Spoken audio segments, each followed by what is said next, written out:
কষ্ট করে পরীক্ষার জন্য প্রিপারেশন নিলেন আপনি কয়েক মাস, কিন্তু ফলাফল যখন ভালো হয় তখন একটা আনন্দ আছে না নাই?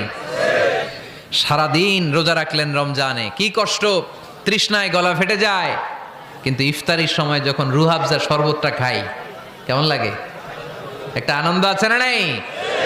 এজন্য আল্লাহ বললেন فإن مع العسر يسرا إن مع العسر يسرا। ও নবী, কষ্টের দিন মক্কায় অল্প কিছু দিন, মদিনাতে আনন্দের দিন অপেক্ষা করছে। আমাদের জীবনে যদি দুঃখ কষ্ট আসে আমরা ধৈর্য ধরবো, তাওয়াক্কুল করবো একজনের উপর, তিনি কে? কারণ আমরা বিশ্বাস করি কষ্টের দিন এটা চিরকালের জন্য নয়, সামনে আনন্দের দিন আমাদের জন্য সেট করে রেখেছে কে? তাহলে আমরা সূরাতুল ইনশিরাহ থেকে 3টা নেয়ামতের বর্ণনা শুনলাম, বিশ্বনবীকে কি সান্ত্বনা দেয়া হলো সেটা শুনলাম। এবার 2টা গাইডলাইন শুনে তাফসীর আমরা